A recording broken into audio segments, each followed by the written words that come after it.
Hey, welcome back din ng Trabaho. Tribot Trabaho. We're helping you create a more meaningful life and work with passion and purpose.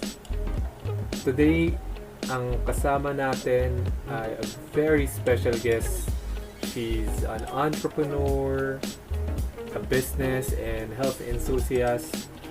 At kung naghanap ka ng inspirasyon kung paano mag-thrive ang negosyo mo and help people around you, ang episode na to ay para sa iyo. Tara, makinig na tayo sa ating guest. Siya ay si Miss Michelle Anolin Pascual. Tara!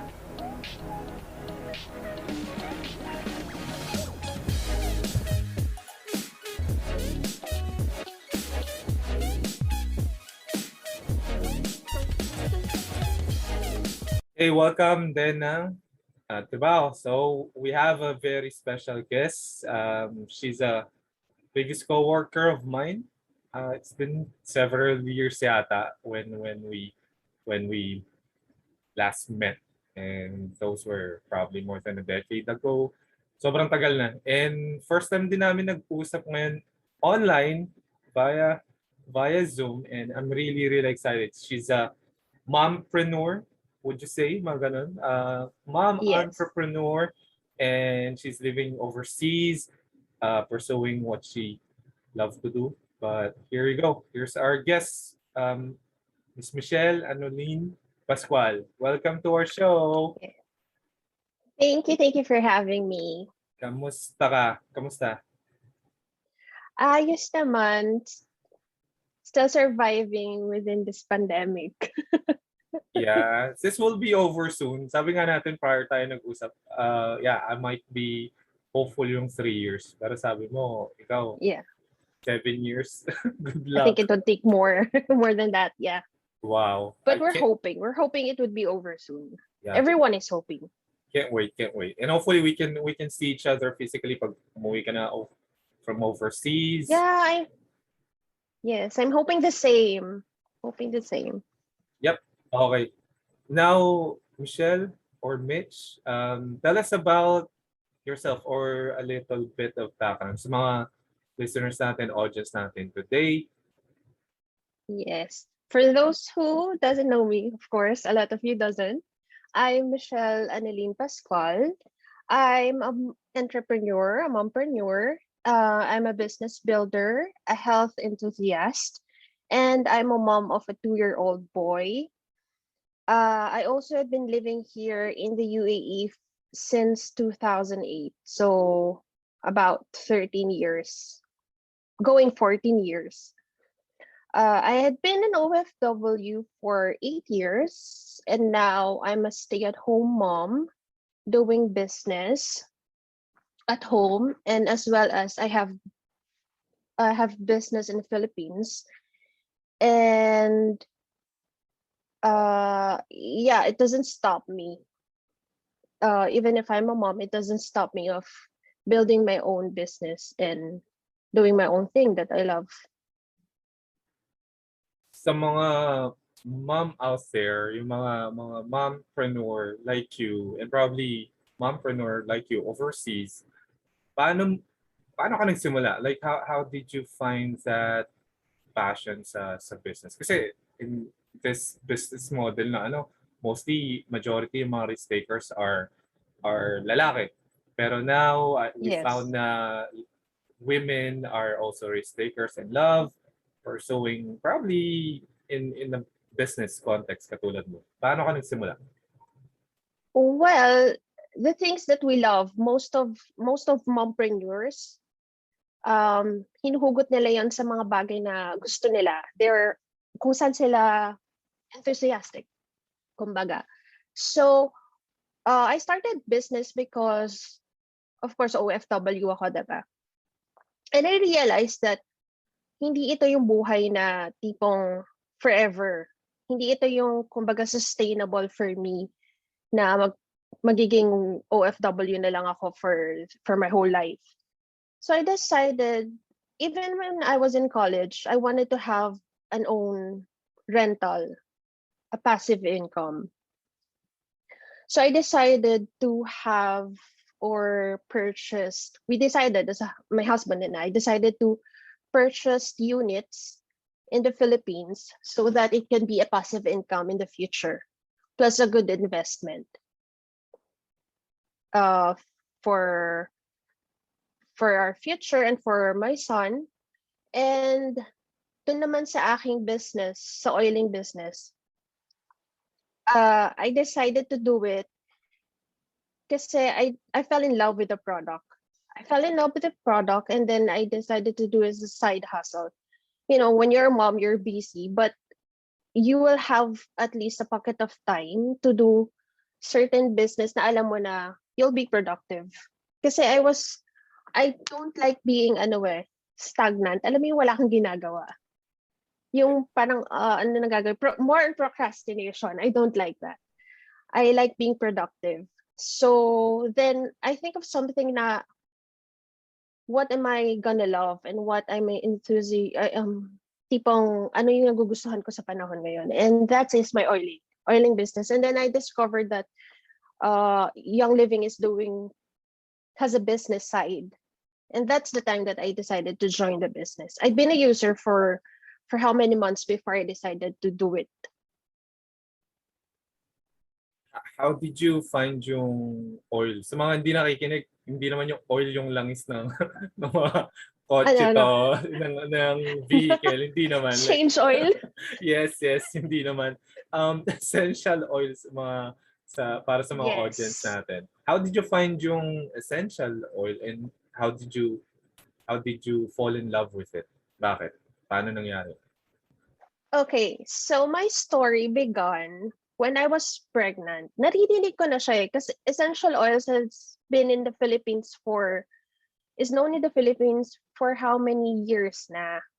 Pero dito kasi sa UAE, hindi siya ganun kakilala. So maraming gumagamit ng celebrities, nakikita ko, ganyan sa interviews nila. And then, wala pa sa isip ko siya. But then when I got pregnant, and hindi ako pwedeng mag-take ng kahit na anong medicine, nag-research ako regarding an alternative way para gawin siya na hindi ako hikain. Pero sabi ko nga, hindi siya available dito sa UAE.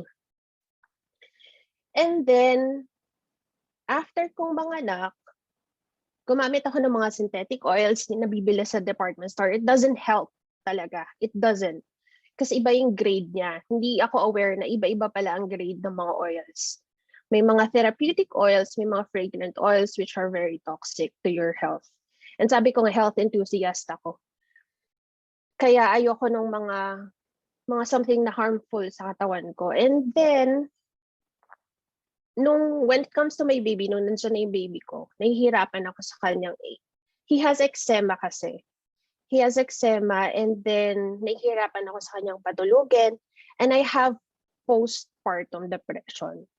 So a lot of the reason why I learned and studied about essential oils because of that. I want to treat my depression and help my son to treat his concerns. So, nung nalaman ko, a friend of mine approached me na, may Young Living, ganyan-ganyan na dito sa UAE. And then I asked her, and then he enrolled me, and then he helped me, and she helped me. She's a she. She helped me. She helped me to get the kit from US. And then that's where I started to fell in love with the oils and learn more about it and the business. I guess doon din nagsisimula yung mga negosyo lately, like yung ikaw muna may problema, then suddenly you need a solution and yes, the product itself resonates with you. That's why you just fell in love with it and probably help other people, especially kid mo. Yung kid natin or mga mahal natin sa buhay benefit from it, then probably we can start building that business. Okay. Yun kasi yung target Yun yung target is the family. Marami kasing hindi nakakaalam how beneficial is the oil. But you can see there's a lot of people who are using oil na hindi nila pinapakita na users sila. You'll just see it in their houses. Kasi, naman tayo mga Pilipino, di ba? I'm not sure if your nanay or your lola is using herbal medicines before. Yung mga lagundi. Yeah, of course. Diba? Yung Yeah. mga oregano. Traditional, mga herbal treatment. Yeah. Essential oils are traditional medicines, basically. Yep.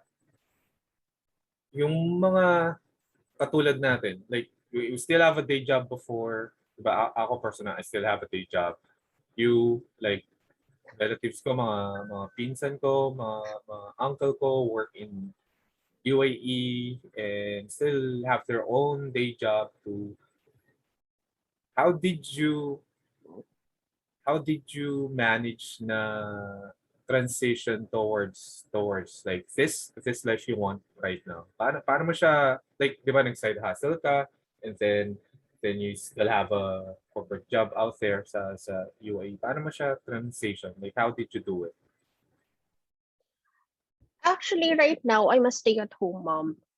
Kasi I resigned 2015, late 2015. Kasi hindi ako magkaanak. We are trying for years doing fertility treatments and that. Kasi ang layo nung dinadrive ko every day. It's like 60 kilometers per day. One way, so 120 kilometers a day.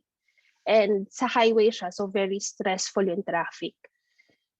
So my husband asked me if I can sacrifice my work. And I said, okay, for the sake of the family. So I sacrificed and tried. We tried for years. But it didn't happen until I did ketogenic diet. Kasi I have PCOS, polycystic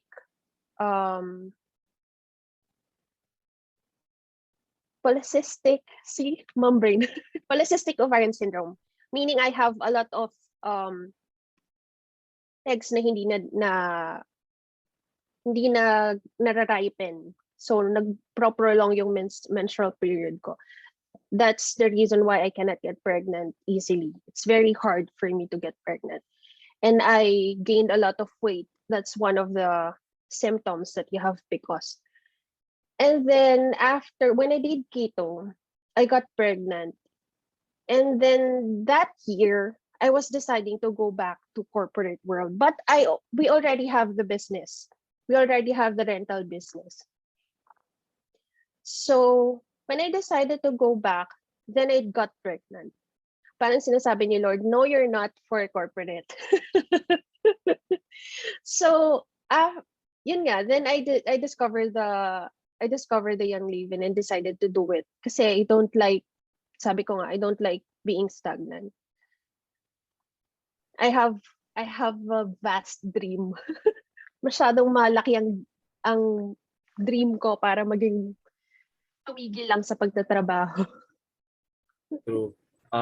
God had better plans para sa inyo, actually. So Yes. that's good. And I always say naman na we're not gonna die just probably living or just working sa corporate job natin. And we have this passion we love to do, like business and other side hustles we have.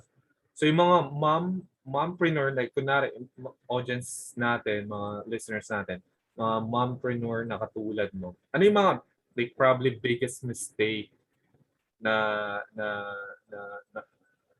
kuha mo sa journey, and what did you learn from it and how did you bounce back? Okay, so when you're an entrepreneur, even if you're a mom or not a mom, if you're a Yeah, husband, like me. if you're a I mean, man, anybody. Yeah, true. we call there is like holding back minsan when kapag nagkakaroon ka ng bump sa journey mo,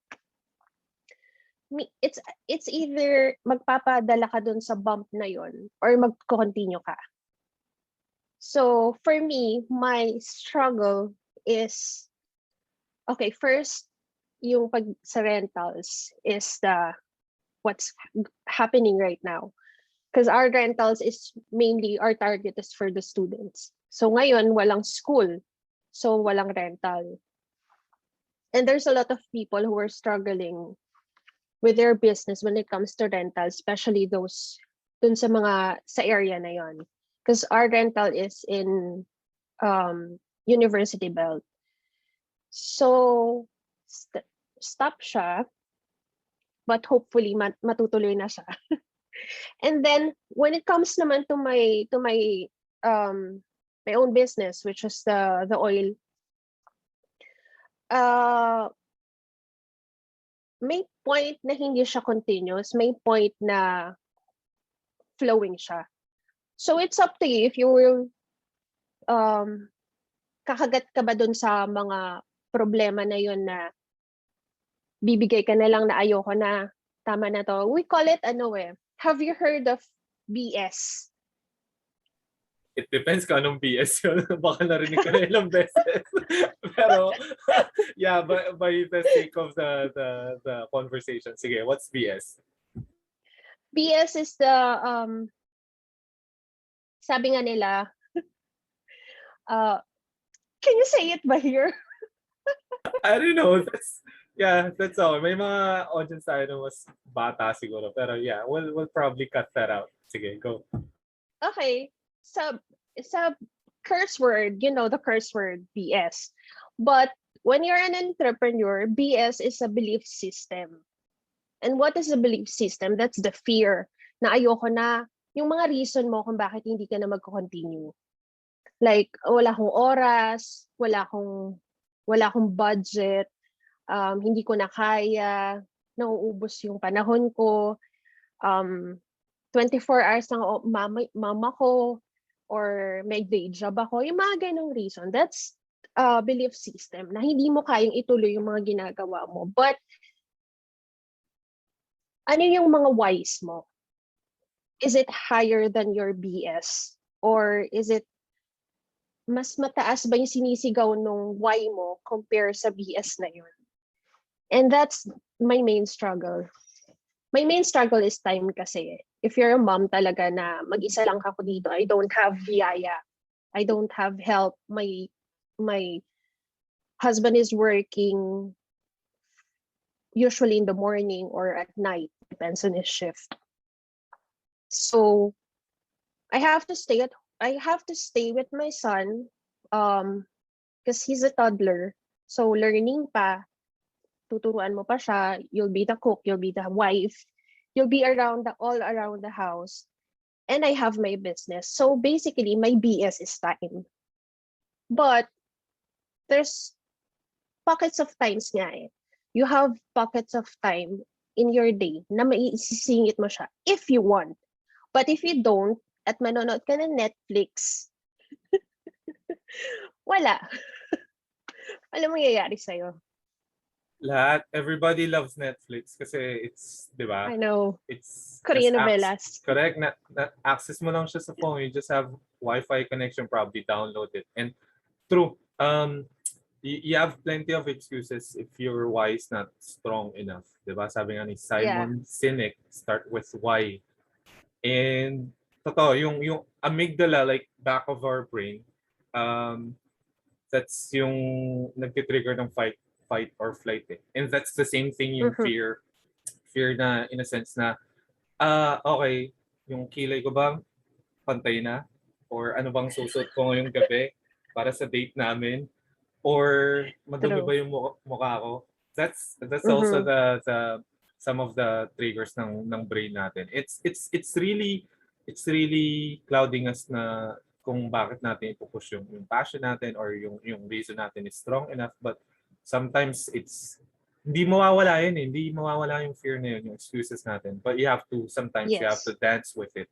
Diba? Nandyan na siya eh. Like, okay, so umulan, ngayon, pumunta ako sa gym, anong gagawin ko? Pero you committed to go to the gym and build yung 6 abs mo. Pero probably, Mm-hmm. okay, that's an excuse. Pero you committed to go to the gym. Just go to the gym, get that 6-pack abs. So, yeah, agree ako dun. You have to do the hard work, basically. Having a business is a hard work. You just have to do it. True. And they say na businesses fail in probably before 3 years, di ba? 50%, half of them, di ba, will fail. And imagine kung iniisip mo lang short term lang yung Mm-hmm. business mo, and you don't wanna go sa infinite game, ika nga, yung long game, then most likely you're gonna fail. Kasi if you're just gonna go for the, alam mo, yung sinasabi na lang, quick scheme, di ba? Like yung Yes, mabilisan lang. yes. Like, di ba? Yung you wanna get this amount of money for a certain amount of time, Yes, yes. and then suddenly quit. Pero that's not how you do the business. It's a long game. I It's a agree sa long hard game, work. yeah. Yep, agree sa hard work. Um, It's well, blood and sweat, like everybody else. yeah, di ba? Dapat ganun yung mga Pinoy, di ba? Yung hardworking. Alam mo na, Totoo. pag Pinoy hardworking, pag sa corporate job, pero pag sa business, Sarili na nila. Yes. pag sarili Wala nila, na. sometimes they quit kasi it's messy, it's dirty, it's tiring, di ba? Mm-hmm. And they, Well, plus, mostly kasi ng mga tao, they're very comfortable in like earning this constant amount by the end of the month. You know, yung may nilook forward sila na I'm sure that I'll be earning like, for example, 40,000 pesos by the end of the month. Happy na ako doon. But you can actually, if you have a business and you have a goal, you can do more than that. yeah, Just true. you just have to plan it, and you just have to put your heart and soul into it. Correct. Gusto ko din yung idea na I'm looking forward for the pay. I'm safe. That's the safe zone eh. Di ba? Comfort zone natin yun. Like, Safe zone, yeah. yeah, pagdating ko ng kinsenas katapusan, may sweldo naman ako, okay lang. Pero gagastusin mo na Yes. yung sweldong di mo pa True. nakukuha. Di ba? Baon ka na sa utang. Pagdating mo ng kinsenas, magbabayad ka na lang ng Yes. utang. It's a vicious cycle. Pero hindi na tayo na-stuck tayo dun sa corporate job na, climb up the social economic ladder, and one day Mm-hmm. ma-promote, and then pero sometimes it's not, rather than we pursue our passion, Yes. 'di ba? Pursue our passion, Yes. go out there, take risk. Sometimes it's not gonna work, pero sometimes you have to try, put the hard work. You have to try. Yeah. Sometimes kasi hindi siya mag-work eh. But if it doesn't mean that you have to stop there. You have to look pa sa ibang field or ibang bagay na alam mo na kaya mo. Yung alam mo na meron kang potential.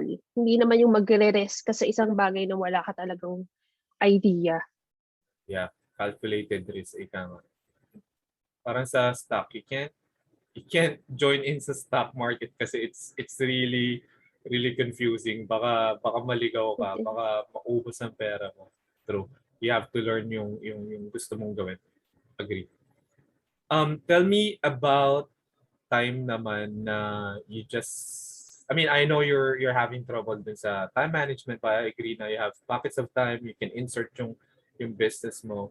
Tell me about a time naman when you felt exhausted, when you felt I don't know, frustrated, and probably yung setback sobrang lakas, you just wanna give up. That's every day. For me, Oh, that's every day. kahit sino, Because I mean, yeah, true. yeah, Go. aminin natin, when you're a business builder, that's every day. Every day parang, okay pa ba ako? Okay pa ba ako? Because honestly, I sleep at 3 in the morning and I wake up at 7. Depende yan sa gising ng anak ko. Because I have to study, I have to read books, I have to check the economy, I have to see what's going on. sa Pilipinas. I have to see what's the future for our business. I have to do the finances. Hindi lang, sabi ko nga, hindi lang naman business ang inaatupag ko at I still have the house to run. So, minsan, dumadating ako sa point na I have all the no's for a week. For those who doesn't know, Young Living is a direct selling, which means that it's a network marketing business. So, parang yung iba pag nasabi na network marketing, oops, network marketing. Yeah. But no, most of the business, hindi nyo lang alam, it's network. Masyado lang na-abuse ang term na network marketing business sa Philippines. Kasi maraming hindi legit companies na ginagamit ang network marketing term. And marami ding, yun nga, mas nadadala sa easy money compared dun sa mga legit businesses na network marketers. So talagang makikita mo na we're paying tax. Actually, if your company is not paying tax, then you have to question it. Yun na lang yun. You have a problem pagka yung company doesn't pay tax. Agree. Yeah, if they didn't ask you for your tax at nakikita mo sa commissions mo na walang bawas na tax, then you have to question it, basically. And if they ask you na walang product na involved and you don't see any product, then you have to question it. So yeah, yun yung mga struggle ko, yun yung mga hurdle ko na niisip ko na this is not an easy business. Kasi if you join a company and you believe in a product, akala mo madali lang siyang gawin eh. But when you're doing it talaga, na nandun ka na, you will see na it will take a lot of effort for you to be successful. Being successful naman, it's up to you eh. By the end of the month, kung gaano kalaki ang gusto mong kitain or gaano kaliit ang gusto mong kitain by the end of the month. It's up to you. Hindi ito magic na uupo lang ako, magkakaroon na ako ng pera. No, you have to work. You have to do your thing, basically. That's network marketing. That's the good thing about having a legit network marketing business. Hindi yung nakaupo ka lang, nakikita ka ng pera, no. Young Living is a different company. It's a good company. Kaya hindi ako join sa isang company, alam ko na hindi ako magiging successful. I don't do things like that. Yeah, I mean, saan ka pa pupunta sa negosyo na your intent to fail, di ba? Parang ganun. Yeah, of course, you wanna grow, you wanna leverage yung income, yung money mo, yung funds mo. And I would agree na it has bad connotation because at a young age nung college ako, I've gone through network marketing too at a young age. And what we're just doing is like pull in people. Di ba? Parang sali ka lang dito, sali ka dito. But wala na yung sense nung value ng product, benefit ng product and services. That's the reason why, people are scared to join in. Pero let's make this day na, yeah, it's legit. There are a lot of legit network marketing companies out there, like the big ones, yung mga old ones, like yung nandito, Tupperware. Avon. Avon, hindi tayo sponsor ng Tupperware tsaka Avon, pero kung gusto nyo kaming sponsor, yeah, please do so. Pero yeah, Avon, Tupperware, those are network marketing coming from the US, imported dito. And nangyari lang is parang napapaso yung mga typical na Pinoy. Kasi nga, shit, di ba yung hard-earned money mo, pinaghirapan mo, then suddenly, yung life savings mo, ika nga, parang, diba, you spend, diba, 100,000 kasi there's a lot of scams out there, then suddenly nawala. Scams. So, kasi, that's because people don't study. Hindi nila pinag-aaralan yung sistema, yung industry before they join in. And I would agree na you have to do the calculated risk. Kasi if I'm 60 years old and investing like my whole life savings, that's 100% risk, 'di ba? Walang Yes. buffer dun eh. Pero if I'm just Mm-hmm. 21 and I have a 100,000, that's okay kasi technically I'm gonna earn it in the next few years eh. That's fine. Pero, kung buong buhay mo nagpapagod ka tapos you invested it sa kakilala mo, sabi, no, hindi, you're gonna Oo. earn triple or quadruple in X In amount of, just 1 month. yeah, true, like one Diba? May month. certain amount eh. Pag may certain amount, then you have to question it. Yeah, and that's crazy. I mean, kung matutulog ka lang at mag-earn yung 100,000 mo Oo. ng probably 10% in a month, Oo. which is Usually, yun yung sinasabi nila. correct, which is mas mataas pa sa interest ng bangko, magdalawang isip ka na. 'Yon. Magdalawang isip ka na. True. So, yun lang. Gusto lang natin i-clear out yung network marketing. There are a lot of legit, again, I'm not uh, um, tied up with network marketing companies anymore, but I know there are. Kasi again, those big names out there, uh, yeah, you can trust them. Okay. True. Plus you have to check talaga the company. The integrity of the company. You have to. Kag nakikita mo na maraming naitutulong siya. And also the good thing about why I joined YL is one thing, matagal na siya sa sa business. It's like 27 years na siya. And another thing is we have our own values and farms na makikita mo na pwede mong puntahan. Makikita mo talaga na sobrang visible ng company sa field na to. Unlike sa iba na hindi mo mapupuntahan yung farm, hindi mo makikita kung paano sila nagdi-distill, yung distillery nila. No, you can't. Makikita mo kung paano nila piniproduce yung product itself na alam mo naman pupunta sa katawan mo. That's how transparent Young Living is. Yep, talking about Plus, transparency. makikita mo naman na siya sa marami ng interview. Like, a few months ago, it has been featured in CNN Business. Yep. And you talking about it, it's a big testimonial. So yeah, showing up here, it's a big testimonial na, yeah, it works. And they are legitimate, ladies and gentlemen.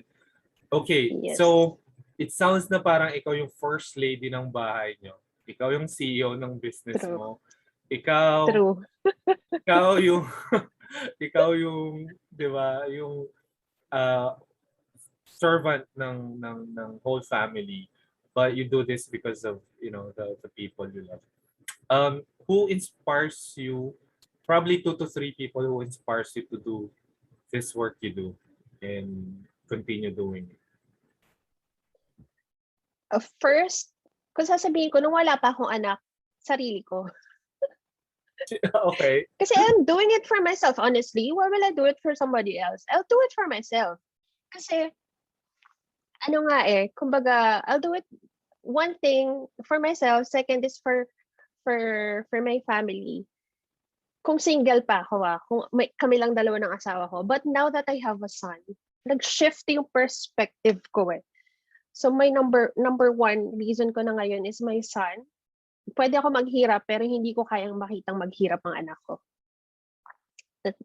Second thing is my father, kasi sobrang na-sacrifice niya na yung buong buhay niya.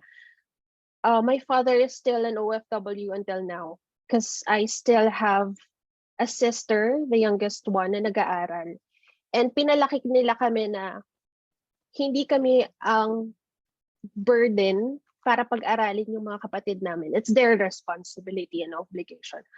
Ang obligasyon namin is yung sarili namin, buhayin na namin after namin graduate sa school. Kasi obligasyon nila yun as a parent. Yun yung pinalaki nila kami, yun yung pananaw namin. So, ako, right now, yun, my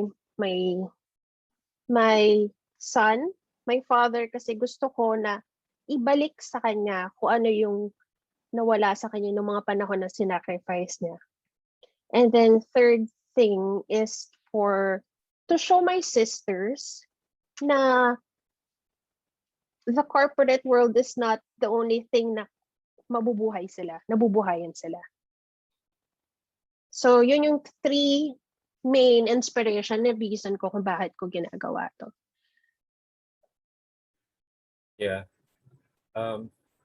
Ilang nag-resonate lang din sa akin. I would strongly agree na, you know, you, others na parents like us, agree na dapat tayong responsible sa future ng mga anak natin. And hindi dapat na pag lumaki sila, di ba, dependent tayo mga magulang sa kanila paglaki. Like, uy, you earn more now, probably can return. Tulungan mo diba? mga kapatid mo. Tulungan mo yung mga kapatid mo. Ikaw naman bahala magbayad sa kanila sa college. I guess it's the best time for us. This is the best time for us to change yung tradition na gano'n. Or probably, social norm natin yun eh. Di ba? Yung gano'ng idea. Naging It's a culture. Na parang culture eh. It's our culture na one day, I mean, probably kasi, di ba nga, yung mga magulang din naman natin, hindi naman ganun ka-fortunate enough to have fortune, di ba? Hindi naman sila lumaking mayaman talaga. Pero I guess if we start now and then teach our kids to do the same and then do this stuff na invest in, take risks and live. Yeah, I agree to nung sinabi mo na yung mga sisters mo, you wanna tell them na there's a better option or there's an alternative. Option, yeah, there's an alternative out of corporate world, which is, I mean, probably you can start up your own business. You can join a business na probably it's been there for a while. You can start your side hustle or do a freelance job na gusto mo na match the skills mo. Agree, 100%. Now tell me, Michelle, kung ano yung mga resources na nakatulong sa'yo along the way? Like mga resources, anything na nakatulong sa'yo just to continue this work that you do, this business that you do? One thing is I read a lot. I love reading. I love reading books. First thing, na-engage ako sa rentals. Let's start sa business rental namin. Is Robert Kiyosaki. Have you read this book? Yep, I do. Yun. Yeah, it's a very parang bubuksan niyo yung isip mo eh. Doon ako nag-start actually. And then I read all his book, Cash Flow. I learned about cash flow. I learned about the economy of the Philippines. And then, yun nasaktuhan pa that I was also attending classes here sa seminars here sa UAE about yung mga OFW. Kasi mostly ng OFW is nababaon sa utang eh. Umuwi kami ng Pilipinas na wala na kaming pera. Or may pera kami pero hindi siya sustainable sa amin. Lahat kasi kami maghihirap, kumbaga gano'n. Correct. Kasi wala nang pumapasok na pera eh. Kung padala ka ng padala, wala ka ng pera. Oo, wala nang pumapasok eh. So a lot of OFWs are like that. And so umattend kami ng isang seminar about, they call it Asensadong Pinoy. Also, an investment seminar kung paano mo gagastusin or how you can save those money at kung ano nangyayari sa money ng mga OFW, which is parang patama talaga sa lahat ng mga OFW kasi yun talaga eh. Once na makaramdam ka ng pera dito sa ibang bansa na nabibili mo lahat ng gusto mo, most of the people are buying it sa branded bags like LV, Chanel. True. Alam mo na. Sino bang ayaw niyan? Doon na pupunta yung mga pera namin eh. LV, clothes, branded items, car. We live like there's no tomorrow. And sa mga padalis sa Pilipinas. But we're not saving it properly. We're not saving the money properly. So, okay, yun yung mga tools ko. I attended seminar. I attended I read books, I attended classes, also nakikinig ako sa mga podcast na mga ganito, na mga tipong more on reality. I don't like BS. BS na curse word. Yeah. Meron Nobody kasi wants mga this. na they just preach but they don't do. They just preach pero hindi mo makikita na ginagawa nila.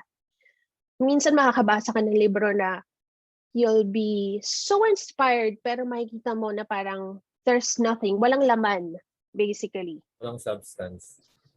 Oo, so you have to know, or you have to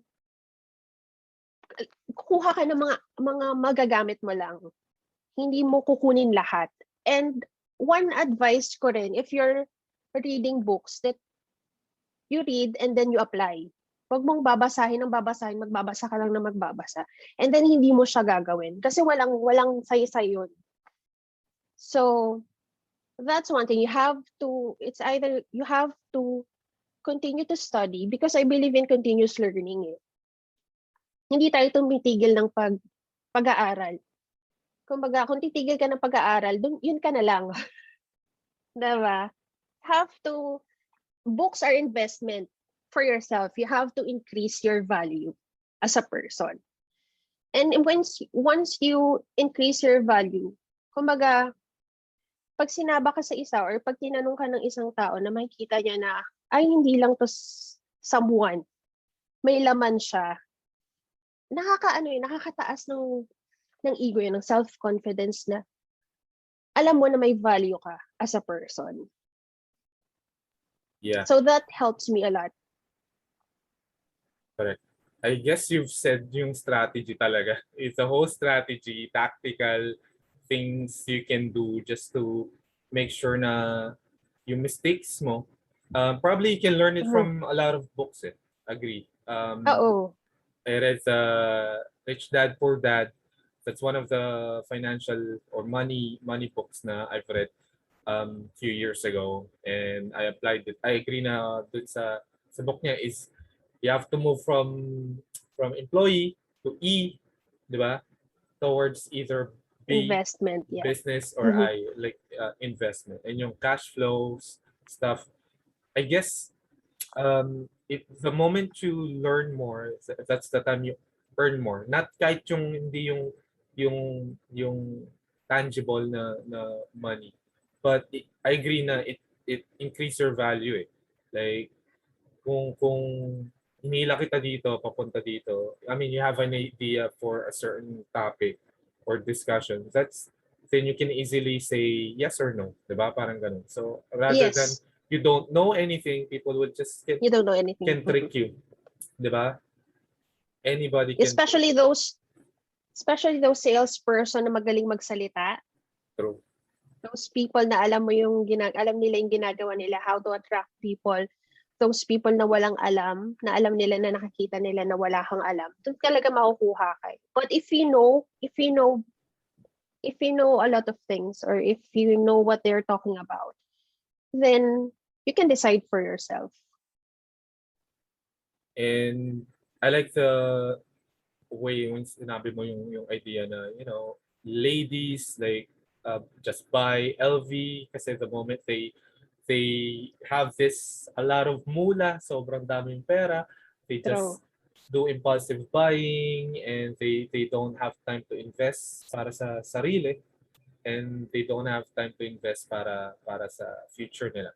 And investment, I would agree na you have to invest in yourself, like read books, listen to podcasts like this or any other podcast na can benefit you, especially pag nasa road ka lang or nasa commute. Yes. Yeah, of course, rather than just listen to other non-valuable diba, medium, why not just consume something beneficial? So, and yeah, also seminars. Yeah, you can attend some seminars. I've done that in the past too, mga negosyo, mga ganyan, para mag-increase lang yung knowledge mo for a certain topic. And ang pangit lang sa atin, typical na Pinoy, is parang nangyari is we don't learn about money. 'Di ba? Yes. We don't study money kasi meron tayong bad connotation about na pag mayayaman, masama, or goes well, pag marami kang pera, masama kang tao, or yung mga bagay na yan pang mayayaman lang. Yun kasi yung Totoo. idea natin. So if you shift yung mindset mo towards money, yeah, blessings will iatak mo talaga yung universe towards it. Diba? And also, I learned, i-add ko lang dun sa sinabi mo. They say that money is the root of all evil. Yes, I agree 100% to that.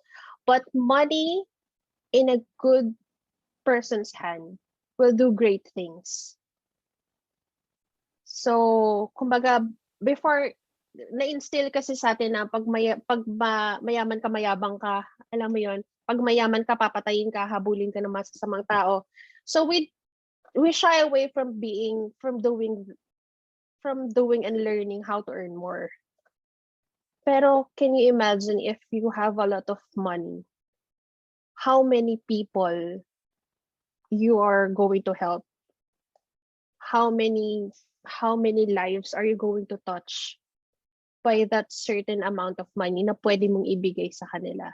Or ibigay dun sa mga bata na walang makain. Maggawa ka ng foundation to help those kids na walang pang-ospital. So, yun yung mga, at my age na nagkaroon ako ng anak, yun yung mga gusto kong gawin sa buhay. Magkaroon ng power to help those people na hindi afford na paggamot yung mga anak nila. Literal, nagka-goosebumps na naman ako. So kagabi may goosebumps din ako kausap si Nancy. Pero this one is a goosebumps. It's true. 100%.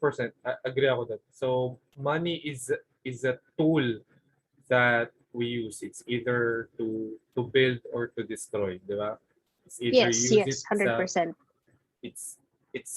It's gonna do good if you're gonna use it to good means. But if you're gonna use it sa bad deeds, then yeah, probably you're gonna just buy guns and make True. war. Yeah, money can do a lot of stuff. Pero I mean, money can serve it in a better means kasi technically, yeah, agree ako that you can probably help your community, feed children, or tulungan yung may mga sakit, build up a foundation na hindi mo kayang gawin ng walang pera.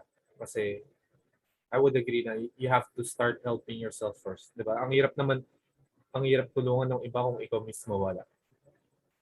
Totoo yan. So you have to sustain yourself, yung finances mo. The moment na you have more, then that's probably the best time to invest and help others. Yes. I love it. Okay.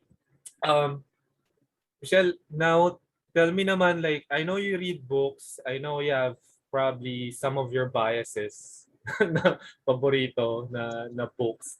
Pero sa context na to, I mean, or any podcast you've listened to na really valuable sa'yo recently, na serves you very well now. Ano yun? Like any book or anything? Okay, currently, yung kumbaga, ang binabasa ko ngayon na nakaka-relate ako. One, I have two. Frazer books, I Dare You. Frazer Brookes is a network marketer coach. And yung kumbaga yung mga context ng sinasabi niya sa mga libro niya is hindi siya ganun ka-deep na parang magagawa mo siya in real world. Parang real talk lang siya, kumbaga. So parang kung matamaan ka, ouch. Kung a-apply mo, yes, go for it. And also, Atomic Habits. Have you read that book? Atomic Yep, Habits is a read good it. one. Correct. It will help you develop good habits. And I'm also looking forward in reading the 5 a.m. book club. Parang ganon. I have it in my, Robin Sharma? parang That's ganon. yeah, I'm that's Robin really Sharma, I bad. guess. I'm We'll really post the bad in link the author names. sa show notes para ikaw din makita mo. Probably you could buy it in Amazon or yeah. Yes. Sobrang bad ako sa author names and book titles. But if sobrang tumanim siya sa isip ko, doon ko siya matatandaan. You know it's a good book when kaya ko siyang tandaan. Agree. Yeah, you remember yung author pagka nag-resonate sa'yo, pag it struck you, di ba? Pag tinamaan ka. Yeah, yeah, I'm pretty sure 5 a.m. Club, it's Robin Sharma. I've read the book too, so it's really good. So I guess what you're trying to say sa audience natin is learn something about changing your habits, di ba? Yes, change your habits. Correct. And dun sa book sa Atomic Habits, minsan kailangan mo lang you have to change your environment.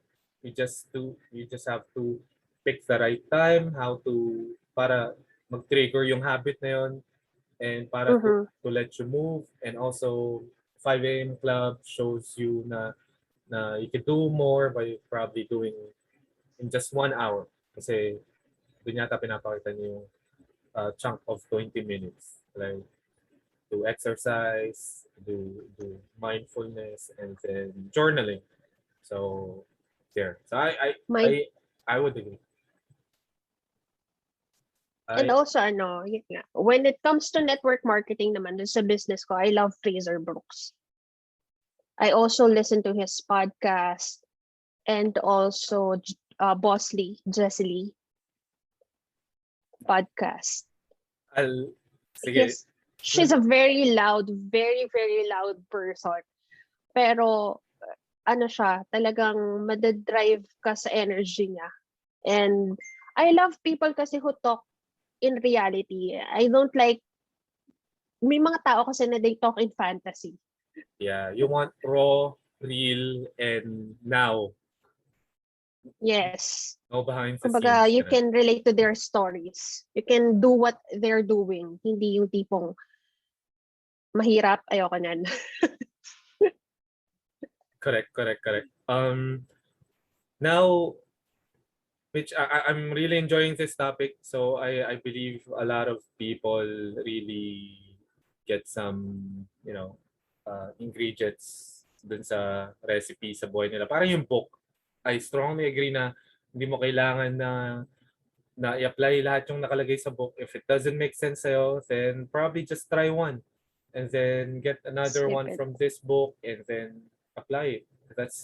We have our own uniqueness, personality, and that's what makes us human, di ba? So have your Exactly, yeah. have your own style, have your own signature, sabi nga, and you'll find what really works for you. So just mix and match, di ba? So kailangan mo lang sometimes you have to try yung mga what really works sa'yo. Di ba? Parang What really works for you. correct. Di mo naman siya exactly kailangan kopyahin. You just have to pick what you want and do it and try it. Saka mo lang malalaman kung nag-work siya sa'yo or hindi. Correct. Same goes like if you're on a diet, losing weight, keto diet might definitely help you. I've been doing it. I'm doing fasting too for 3 years na yata. Parang 3 years, 4 years, parang ganun. So it works for me. Pero it may not work for you. Again, we're not gurus. I'm not a coach, health coach. Baka si Mitch, health coach. That I'm yeah. Me, I'm health not a health. enthusiast ako eh. Yeah, we're not a health coach, pero probably check mo sa physician mo, doctor mo, and see what works good. If you want to lose weight, if you want to earn more, be on, diba, parang invest, then look for probably people na had gone there. Diba? Minsan ganun eh. You have to look for people who nakarating na doon and probably Mm-hmm. teach you and tell you what are the things na you can not commit anymore. Hindi mo na kailangan pagdaanan pa para sabi nga nila kung may shortcut baka maturo nila sa yung shortcut. Pero yeah, it's really hard work eh. So pero look for people like It I don't know, is. mentors, coaches or loved ones, any or yung friends kasi sometimes you have to check lang naman kung it serves you. Kung hindi, then it doesn't work, then look for other people who've been there, done it, di ba? Exactly. And you have to, one advice lang is you have to look for a good mentor. A good mentor na magtuturo sa'yo at you'll be accountability partner. Parang ganun. You need that too, na parang uh, sasabihin niya, oh, inagis ko na yung sapatos ta yung yung damit mo pang gym nasa nilagay na inagis na sa mukha mo. Ayan, punta ka sa gym. So yung mga accountability partner mo kailangan mo yan na parang, oh, you're going south. Probably check your Balik ka. check your Mhm. compass and reset. So agree. You need accountability partner. Sabi ko nga kung sometimes you just have to shout it eh. Sabihin mo sa mga kasama mo sa bahay, oy, I'll get out of debt or probably I'll invest. Para if people knows it, pag tinanong ka nila, oh, nasaan na yung investment Oh, mo? nasa na? Sabi mo, and then you Yeah. think again, sorry, I just had a problem and then probably just going to do it again. Pero yeah, it's true na you need accountability partner kasi baka pag wala magpo-push sa iyo, eh, 'di ba? Walang mangungulit sa iyo, walang magtatanong. So Wala. you need them in your life. Now, I know we're about to wrap up. Mitch, I love the session today, the conversation, and I believe Me too. a lot of people will definitely um, get some value out of this episode natin, show natin today. One last question before we wrap it up. I know you love your family and your kid, but bakit at saka para kanino mo 'to ginagawa? The work that you do. Ay, alam mo ba? Before ko sagutin yun I was listening to your podcast yesterday. Tapos naalala ko, naku, I have to prepare for this question and I forgot.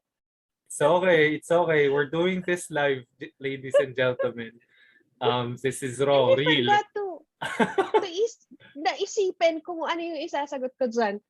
But sabi ko nga sa'yo, my main reason is for my son. If I'm single, I'll just do it for myself. But my main reason now is my son.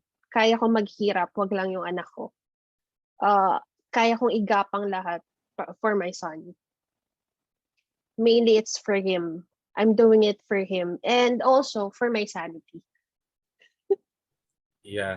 Because as I've said, I have postpartum depression, diba? And I have to divert my mind on things that I know I could be productive. So that's the reason why I'm doing this. And also to help people and to reach people to encourage them to switch on a lifestyle na it will help them, it will benefit them. Because if you know a lot of things na nakaka-poison sa katawan natin, you will never touch any chemicals again. Promise. That's a promise. Yeah, I agree. I mean, why would you sell to somebody na it's gonna kill them one day, 'di ba? So, yeah, especially mga ads natin ngayon, yung mga marketing na lumalabas, it feeds us with all these stuff na we thought safe, na we thought it's good for Yes. our body without having a second thought. So, I mean, in the past few years, if you consume a lot of these stuff, probably you've consumed a lot of sugar or I don't know, toxic sa katawan mo na you can't flush out easily. You can't get rid of easily. And next thing you know, you have this, you have cancer, you have other Exactly. diseases, That's illness. yeah. That's the reason why Young Living is there. That's the reason why plant-based products are there. Kasi naging used to na tayo sa mga chemicals sa buong buhay natin eh. Na lalo na yung mga bagay na alam mo na nakaka-disinfect, but there's a lot of bad things and harmful things that minsan magtataka na lang, bakit ako may lung cancer, hindi naman ako nagyoyosi. Bakit ako may ganito, wala naman akong ginagawang masama. Diba? And then, it will point back to dun sa mga bagay na ipinapahid mo or ina-apply mo sa katawan mo. Or sa paligid mo. Sometimes yung external forces ang nakakasama sa'yo and you just, diba, zip it in sa katawan mo. And, diba, there's a lot of people dying because of what we sometimes thought na safe and we just consume impulsively. So, yeah, there you have it, guys. Maraming salamat. Mitch, it's an honor to be with you today discussing how you pursue yung business mo, how you love your family, how you want to treat people and change their mindset and helps them to just to be health conscious sa buhay nila. And yeah, that's the reason we're actually here. So we're gonna bring this to our audience na definitely get value out of this. So again, small ingredients lang just to add to your recipe. Minsan yung spaghetti walang hotdog, nagkaroon ng hotdog. So, 'di ba? Ganun lang. So sa western ibang type yung spaghetti nila. Pagdating sa Pinas, lagyan mo ng corned beef yan, lagyan mo ng hotdog yan. Ikaw bahala, lagyan mo ng asukal, minsan ganun. But it's bad, sugar is bad. Again, pero you have your own recipe. You just have to get those ingredients na makakatulong sa'yo. Now, Mitch, we love to connect with you.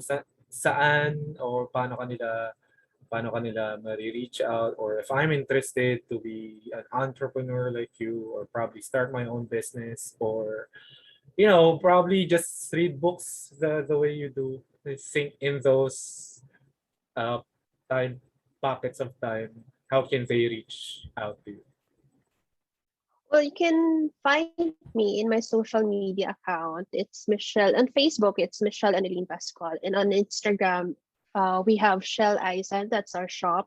And also, Eisen Shell pala. Eisen Shell EO sa Instagram. That's our shop. And also, for my personal account, my own account sa Instagram, it's shell.pascual. Yun, there you have it. We're probably put it in the show notes, yung mga link, yung mga social media accounts ni Michelle, and probably mga ibang nakalimutan natin ng mga books.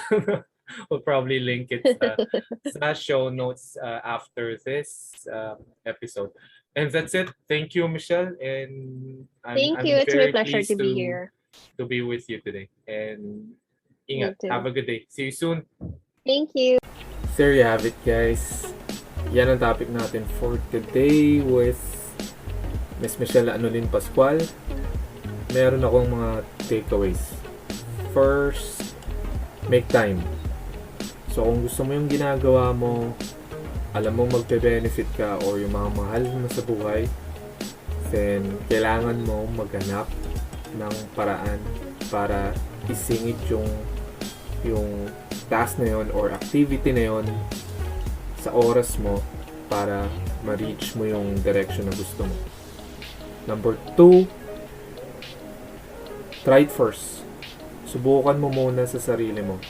Kung nagbe-benefit ka, may nakukuha kang value doon sa sa product or services na nakuha mo or nalaman mo, then it's best time to share it to others, like mahal mo sa buhay or mga kakilala mo. But you have to try it first. Lastly, learn. Napaka-importante. Learn sa service, sa product, sa business, sa craft, or anything you love to do, or any skill na gusto mong ma-acquire. Kasi that's the only time na you would know if it's good. You also have to challenge your assumptions, yung biases mo, para at least you can make better decision out of it. So try reading books, attending class, courses, seminars, try to join any groups na posibleng makakuha ka ng mga possible network. And that's it for today. Yun yung mga takeaway ko. So again, make time. You create time. Hindi pwedeng you just find time. You have to create it for the things you love. Second, try it first. Subukan mo muna kung gumagana sa'yo, then share it to others if it does. Lastly, learn. Learn something para you can share it to others too if it's beneficial for you. That's it for today, guys. Maraming salamat. So kung meron kang nakuha benefit dito sa podcast na to, please subscribe, and also subscribe sa YouTube channel ko. I just launched it. I'll also share other valuable stuff, podcasts about life in general and work, plus passion and purpose. And thank you, maraming salamat at ingat kayo.